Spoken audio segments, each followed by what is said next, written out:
രാഷ്ട്രീയത്തിൽ സമീപകാലത്ത് ഏറ്റവും കൂടുതൽ ചർച്ച ചെയ്യപ്പെട്ട പേരാണ് മുൻ നിലമ്പൂർ MLA PV അൻവറിന്റേത്. ഇടതുപക്ഷ പാർട്ടിയുമായുള്ള ബന്ധം വേർപെടുത്തി പുറത്തു വന്ന അൻവർ UDF-ഉമായി സഹകരിക്കാൻ തീരുമാനിച്ചതോടെ മലബാറിലെ രാഷ്ട്രീയ സമവാക്യങ്ങൾ മാറിമറിയുമെന്ന് പലരും കരുതിയിരുന്നു. എന്നാൽ ബേപ്പൂർ മണ്ഡലത്തിലെ സ്ഥാനാർത്ഥിത്വത്തെ ചൊല്ലി ഇപ്പോൾ ഉടലെടുത്തിരിക്കുന്ന തർക്കങ്ങൾ UDF-നുള്ളിലെ ആഭ്യന്തര കലഹങ്ങളിലേക്കും അൻവറിന്റെ രാഷ്ട്രീയ ഭാവിയിലേക്കും വിരൽ ചൂണ്ടുന്നതാണ്. മുഖ്യമന്ത്രി പിണറായി വിജയന്റെ മരുമകനും മന്ത്രിയുമായ മുഹമ്മദ് റിയാസിനെതിരെ ശക്തമായ പോരാട്ടം നയിക്കാൻ താൻ തയ്യാറാണെന്ന് പ്രഖ്യാപിച്ചാണ് അൻവർ ബേപ്പൂരിലേക്ക് കളം മാറ്റിയത്. മണ്ഡലത്തിൽ സജീവമായി പ്രചാരണ പ്രവർത്തനങ്ങൾ ആരംഭിച്ച അൻവർ താൻ UDF-ന്റെ ഔദ്യോഗിക സ്ഥാനാർത്ഥിയാകുമെന്ന ഉറച്ച വിശ്വാസത്തിലുമായിരുന്നു. KPCC പ്രസിഡന്റ് സണ്ണി ജോസഫ് നടത്തിയ അനുകൂല പ്രസ്താവന അൻവറിന് വലിയ ആത്മവിശ്വാസം നൽകുകയും ചെയ്തു. എന്നാൽ ഈ ആത്മവിശ്വാസത്തിന് മേൽ തണുത്ത വെള്ളമൊഴിക്കുന്ന നിലപാടാണ് പ്രതിപക്ഷ നേതാവ് VD സതീശൻ സ്വീകരിച്ചത്. പ്രതിപക്ഷ നേതാവ് VD സതീശൻ അൻവറിന്റെ സ്ഥാനാർത്ഥിത്വത്തെക്കുറിച്ച് ഉയർത്തിയ ചോദ്യങ്ങൾ രാഷ്ട്രീയമായി വലിയ പ്രാധാന്യം അർഹിക്കുന്നുണ്ട്. ബേപ്പൂരിൽ അൻവറിനെ UDF സ്ഥാനാർത്ഥിയായി ഇതുവരെ നിശ്ചയിച്ചിട്ടില്ലെന്നും സീറ്റ് വിഭജനം പൂർത്തിയാകാതെ ഇത്തരം പ്രഖ്യാപനങ്ങൾ നടത്തുന്നത് ശരിയല്ലെന്നും അദ്ദേഹം കർശനമായി വ്യക്തമാക്കി. സതീശന്റെ നിലപാടിന് പിന്നിൽ ചില വ്യക്തമായ കാരണങ്ങളുമുണ്ട്. കോൺഗ്രസിനും മുസ്ലിം ലീഗിനും നിർണായകമായ സ്വാധീനമുള്ള മണ്ഡലമാണ് ബേപ്പൂർ. പുറത്തുനിന്ന് വരുന്ന ഒരാൾക്ക് പെട്ടെന്ന് സീറ്റ് നൽകുന്നത് പ്രാദേശിക നേതാക്കളുടെയും പ്രവർത്തകരുടെയും എതിർപ്പിന് കാരണമായേക്കാം. CK ജാനുവിനെ പോലെയുള്ളവർക്ക് സീറ്റ് നൽകേണ്ടതില്ലെന്ന തീരുമാനം UDF എടുത്തിട്ടുമുണ്ട്.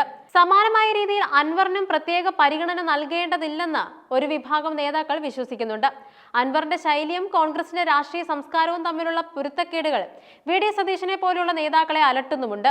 തന്റെ സ്ഥാനാർത്ഥിത്വത്തിനെതിരെ ഉയരുന്ന ശബ്ദങ്ങളെ പ്രതിരോധിക്കാൻ പതിവ് പോലെ സോഷ്യൽ മീഡിയ തന്നെയാണ് അൻവർ ആയുധമാക്കിയത്. തന്റെ പക്വതയെ ചോദ്യം ചെയ്യുന്നവർക്കുള്ള മറുപടിയായാണ് അദ്ദേഹം പുതിയ ഫേസ്ബുക്ക് പോസ്റ്റ് പങ്കുവച്ചത്. അൻവർ, നിങ്ങൾ അല്പം പക്വത കാണിക്കണം എന്ന് ഉപദേശിക്കുന്നവരോട് അനീതി കണ്ടാൽ മിണ്ടാതിരിക്കുന്നതാണോ പക്വത എന്ന് അദ്ദേഹം ചോദിക്കുന്നുണ്ട്. അധികാരത്തിന്റെ ഇടനാഴികളിലെ അഴിമതികൾ പുറത്തു കൊണ്ടുവരുന്നത് പക്വതയില്ലായ്മയാണെങ്കിൽ താൻ അങ്ങനെ തന്നെ തുടരുമെന്നാണ് അൻവറിന്റെ പക്ഷം. ഈ കുറിപ്പ് VD സതീശനെ നേരിട്ട് ലക്ഷ്യം വെച്ചിട്ടുള്ളതാണെന്നും രാഷ്ട്രീയ നിരീക്ഷകർ വിലയിരുത്തുന്നത്. അഡ്ജസ്റ്റ്മെന്റ് രാഷ്ട്രീയം തനിക്ക് വശമില്ലെന്ന് പറയുന്നതിലൂടെ UDF നേതൃത്വത്തിലെ ചിലർക്കെതിരെ അദ്ദേഹം ഒളിയമ്പ് എയ്യുന്നുമുണ്ട്. അൻവറിന്റെ വരവോടെ UDF-ൽ 2 ചേരികൾ രൂപപ്പെട്ടുവോ എന്ന സംശയം ബലപ്പെടുകയുമാണ്. KPCC പ്രസിഡന്റും പ്രതിപക്ഷ നേതാവും 2 തട്ടിലാവുന്നത് മുന്നണിയുടെ കെട്ടുറപ്പിനെ ബാധിക്കും. സണ്ണി ജോസഫ് അൻവറിനെ പിന്തുണയ്ക്കുമ്പോൾ സതീശൻ എന്തിനാണ് തടസ്സവാദങ്ങൾ ഉന്നയിക്കുന്നത് എന്നത് അണികൾക്കിടയിൽ ആശയക്കുഴപ്പം ഉണ്ടാക്കുന്നുണ്ട്. മുഹമ്മദ് റിയാസിനെ പോലൊരു കരുത്തനായ സ്ഥാനാർത്ഥിക്കെതിരെ അൻവറിനെ പോലൊരു ക്രൗഡ് പുള്ളറെ നിർത്തുന്നത് ഗുണകരമാകുമെന്നും ഒരു വിഭാഗം കരുതുമ്പോൾ അൻവറിന്റെ അപ്രവചനീയമായ സ്വഭാവം ദോഷം ചെയ്യുമെന്നും മറുവിഭാഗം വാദിക്കുന്നുണ്ട്. ബേപ്പൂർ മണ്ഡലം എക്കാലത്തും ഇടതുപക്ഷത്തോട് ആഭിമുഖ്യം പുലർത്തുന്ന ഒന്നാണ്. എന്നാൽ കഴിഞ്ഞ തവണത്തെ അപേക്ഷിച്ച് വോട്ട് വിഹിതത്തിൽ മാറ്റം വരുത്താൻ അൻവറിന് സാധിക്കുമെന്ന് കരുതുന്നവരുമുണ്ട്. അൻവർ ഇതിനോടകം തന്നെ മണ്ഡലത്തിൽ വീടുകൾ കയറിയുള്ള പ്രചാരണവും കുടുംബയോഗങ്ങളും ആരംഭിച്ചും കഴിഞ്ഞു. നേതൃത്വത്തിന്റെ പച്ചക്കൊടി ലഭിക്കുന്നതിന് മുൻപേയുള്ള ഈ കുതിപ്പ് VD സതീശനെ പ്രകോപിപ്പിച്ചുവെന്നത് വ്യക്തമാണ്. UDF-ഉമായി സഹകരിക്കാൻ തയ്യാറായ CK ജാനുവിന് സീറ്റ് നൽകില്ലെന്ന തീരുമാനം വന്നതോടെ അൻവറിന്റെ കാര്യത്തിലും സമാനമായ നീക്കം ഉണ്ടാകുമോ എന്ന് രാഷ്ട്രീയ കേരളം ഉറ്റുനോക്കുന്നുണ്ട്.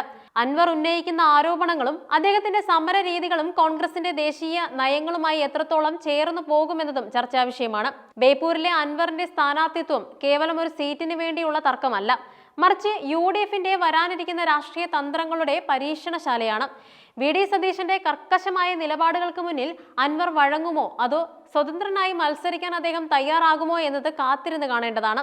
വരും ദിവസങ്ങളിൽ സീറ്റ് വിഭജന ചർച്ചകൾ പൂർത്തിയാകുന്നതോടെ മാത്രമേ ഈ അനിശ്ചിതത്വത്തിന് വിരാമമാകൂ.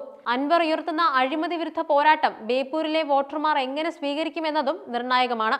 എന്തായാലും കേരള രാഷ്ട്രീയത്തിലെ ഈ അൻവർ ഇഫക്റ്റ് വരും ദിവസങ്ങളിൽ കൂടുതൽ നാടകീയമായ രംഗങ്ങൾക്ക് വഴി തുറക്കുമെന്നുറപ്പാണ്.